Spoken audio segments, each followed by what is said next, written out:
नमस्कार, मैं हूं Pankaj Kumar. TV9 digital platform पर आपका स्वागत है। आज राजशास्त्र में बात करेंगे टैक्टिकल न्यूक्लियर वेपन किसे कहते हैं और महीने भर बाद भी अपने मंसूबों में नाकामयाब रहे पुतिन क्या इसका इस्तेमाल करके ही मानेंगे? पुतिन अपनी परमाणु शक्ति का इस्तेमाल करेंगे, ये सवाल फिर से दुनिया को डराने लगा है। वजह साफ है कि कल यानी बुधवार को रशिया के तरफ से परमाणु वॉर की धमकी दी जा चुकी है।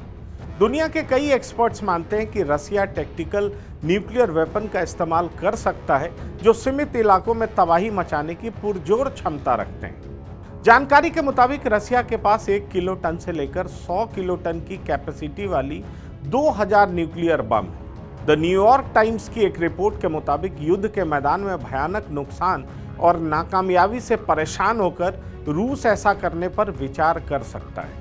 एक्सपर्ट्स दावा करते हैं कि रशियन फौज पारंपरिक लड़ाई से परमाणु वॉर में तब्दील होने वाली लड़ाई का अभ्यास भी कर चुकी है। वैसे कई अन्य विश्लेषक मानते हैं कि पश्चिमी देशों के दबाव और यूक्रेन के साथ लंबी खिंच रही जंग रूस को ऐसा करने को प्रेरित कर सकता है, जबकि इसकी संभावना फिलहाल कम है। कारगेनी एंडाउमेंट फॉर इंटरनेशनल पीस और यूनिवर्सिटी ऑफ हैम्बर्ग से जुड़े उलरिच कुन के मुताबिक पुतिन बंजर इलाकों में बम गिरा सकते हैं और इसकी आशंका बढ़ने लगी है। वैसे जानकार मानते हैं कि टैक्टिकल न्यूक्लियर वेपन को बड़े सैन्य फॉर्मेशन को नेस्त नाबूद करने के लिए तैयार किया जाता है, जिनमें अंडरग्राउंड बंकर, सैन्य ठिकाने शामिल हैं। रूस बंकरों और कमांड सेंटरों को पहले ही बमों से निशाना बना चुका है, इसलिए टैक्टिकल न्यूक्लियर बमों के इस्तेमाल की गुंजाइश बेहद कम है। लेकिन अमेरिका के डिफेंस इंटेलिजेंस एजेंसी के निदेशक स्कॉट डी बैरियर की सोच बेहद डरावनी है। स्कॉट डी बैरियर का कहना है कि रूस पश्चिमी देशों को मैसेज देने और अपनी ताकत के प्रदर्शन के लिए परमाणु हथियारों पर आश्रित हो सकता है। वैसे पुतिन यूक्रेन से लड़ाई छिड़ने के बाद परमाणु हथियारों का जिक्र 1 से ज्यादा दफा कर चुके हैं।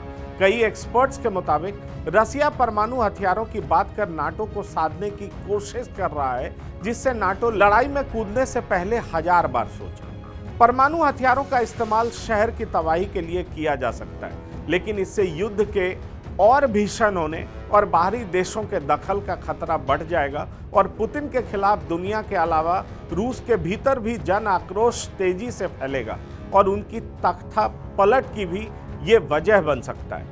लड़ाई के 1 महीने बीतने के बाद 1 करोड़ से अधिक यूक्रेनी दर बदर को भटकने को मजबूर हुए हैं, जबकि 30 लाख से अधिक ने देश छोड़ दिया है। हजारों लोगों की मौत का गवाह बना यूक्रेन दिन रात बमबारी का सामना कर रहा है, फिर भी यूक्रेन हार मानने को तैयार नहीं है। वहीं रूस भी पीछे हटने को तैयार नहीं है। कहा जा रहा है कि भारी तबाही के बावजूद यूक्रेन का हौसला बरकरार है और रूसी सेना को भारी नुकसान उठाना पड़ रहा है। रूस के पास तकरीबन 2000 टैक्टिकल न्यूक्लियर वेपन होने का अनुमान है, जिन्हें पारंपरिक मिसाइल या पनडुब्बी या समुद्री जहाज से लॉन्च किए जा सकते हैं। रूस का कैलिबर मिसाइल 1500 से 2500 किलोमीटर दूर तक निशाने भेज सकता है और इस्कंदर मिसाइलें जमीन से लॉन्च की जा सकती हैं। इतना ही नहीं, बिना न्यूक्लियर वॉरहेड वाली हाइपरसोनिक मिसाइलें यूक्रेन पर लॉन्च रूस पहले ही कर चुका है। कहा जाता है कि 2 तरह के परमाणु हथियार, जिनमें एक स्ट्रैटेजिक और दूसरा टैक्टिकल परमाणु हथियार है, उससे दुनिया को खतरा है। रूस और अमेरिका दोनों ने ही शीत युद्ध के दौरान बड़े पैमाने पर स्ट्रैटेजिक परमाणु हथियारों का विकास किया है। रूस ने अब तक जिस सबसे बड़े परमाणु हथियार का परीक्षण किया है, वो हिरोशिमा पर गिराए गए अमेरिकी परमाणु बम से 3000 गुना ताकतवर है। वहीं अमेरिका का परीक्षण हिरोशिमा पर गिराए गए बम से 1000 गुना ताकतवर है। इस समय रूस के पास 800 किलोटन क्षमता का स्ट्रैटेजिक बम है, जिससे सर्वनाश तय है। लेकिन अमेरिका और रूस दोनों के पास ही ऐसे छोटे परमाणु हथियार हैं जिनसे सीमित विनाश हो सकता है। इसलिए रूस असाधारण हालत में टैक्टिकल न्यूक्लियर वेपन का इस्तेमाल कर सकता है क्या, और 36 साल बाद पुतिन इस मिथक को तोड़ सकते हैं कि परमाणु बमों का इस्तेमाल भी युद्ध में किया जा सकता है। जाहिर तौर पर यह बड़ा सवाल है, क्योंकि लोग ये भी मान रहे थे कि पुतिन यूक्रेन पर हमला नहीं करेंगे, नाटो देश की वजह से नहीं करेंगे, लेकिन पुतिन ने हमले कर सबको चौंका दिया। अब एक से ज्यादा बार परमाणु वॉर की धमकी ने पूरी दुनिया को डरा दिया है। अब देखने वाली बात होगी कि पुतिन अगला कदम क्या अख्तियार करते हैं। फिलहाल राष्ट्रशास्त्र में इतना ही। आप बने रहिए टीवी 9 डिजिटल के साथ। धन्यवाद। नमस्कार।